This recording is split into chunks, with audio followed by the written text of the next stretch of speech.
Hi, welcome back to Record, Mix and Master, and in this tutorial video I'm going to show you how to use parallel compression. Right, you can see I've got some drum channels set up here. I've got my kick, hat, snare, and I've got them all routed into an auxiliary channel, and if I just play that, you can see that all of my drums are going into this auxiliary. Okay, the first thing we're going to do is make a duplicate of the auxiliary channel, an exact duplicate.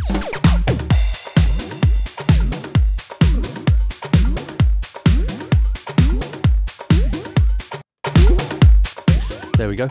We'll just mute that so that we're not hearing both at the same time.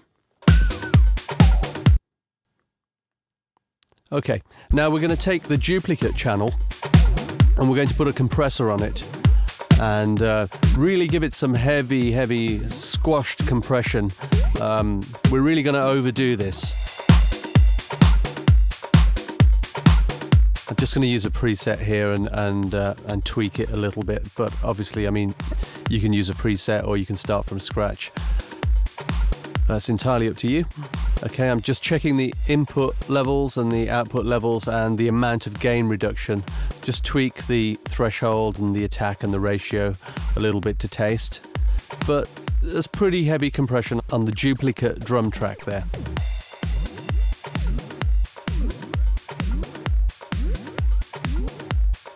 Okay, now that we've done that, we're just going to adjust the gain so that the levels match the levels on the previous drum channel, the one that we duplicated.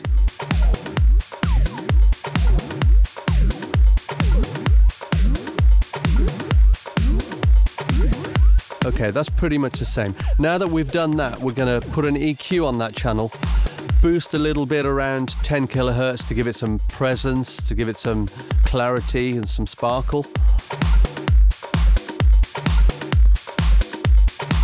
Obviously, you can just adjust this to taste, and depending on what style of music you're doing. And now what we're going to do, we've just gone back to the original channel there. What we're going to do is pull that fader down, all the way down. And now we're going to blend that into the original drum channel until it feels nice, sounds nice. There we go.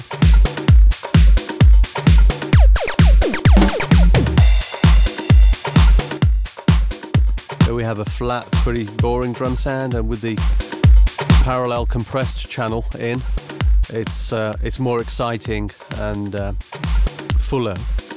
Just going to boost a little bit on the low end on that compressed channel there, around about 100 hertz.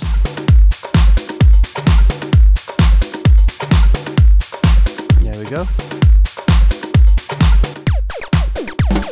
Dry and lifeless and pumping and exciting. Now equally we can do parallel compression to the bass track, to vocals, to keyboard parts, to anything you want to do really.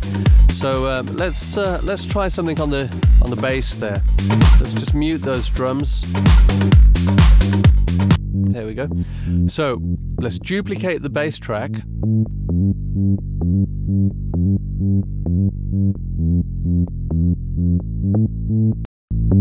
Okay, now we've got a duplicate of the bass track there. Let me just ungroup those. There we go.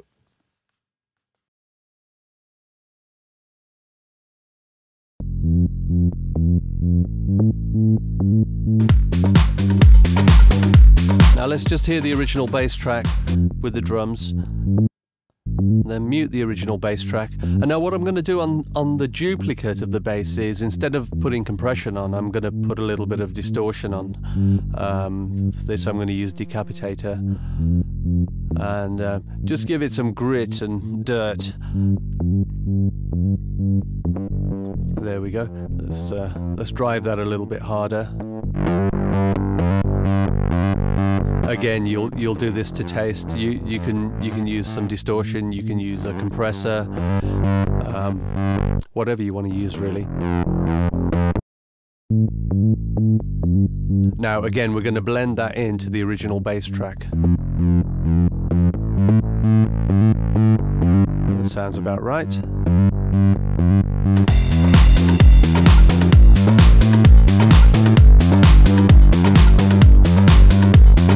Okay, and now we're listening to the drums with parallel compression and the bass with parallel distortion.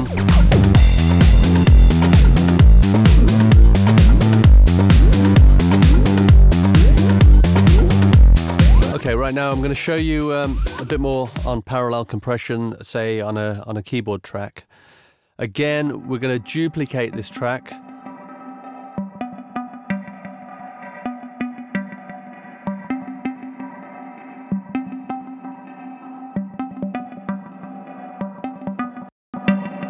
Okay, so we've got two identical tracks there, and we're going to put a compressor on the duplicate track, and again, really over compress it.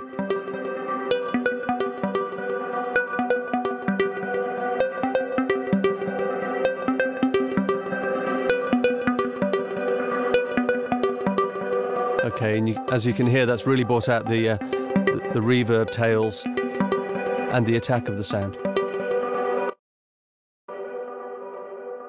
And again, we're going to blend that in with the original keyboard sound.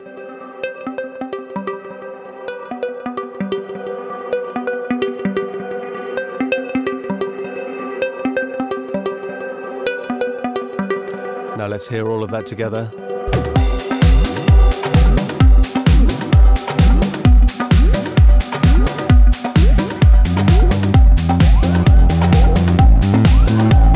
There we go.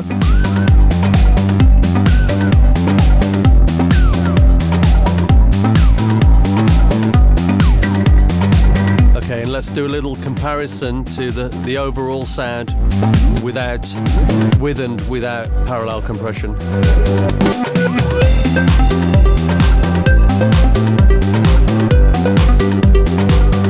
Okay, I'm going to turn all the parallel compressed channels off now.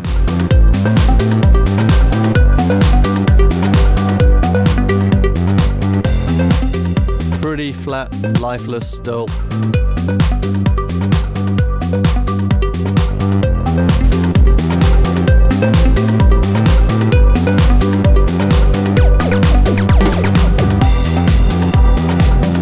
There you go, parallel compression explained. Thanks for watching.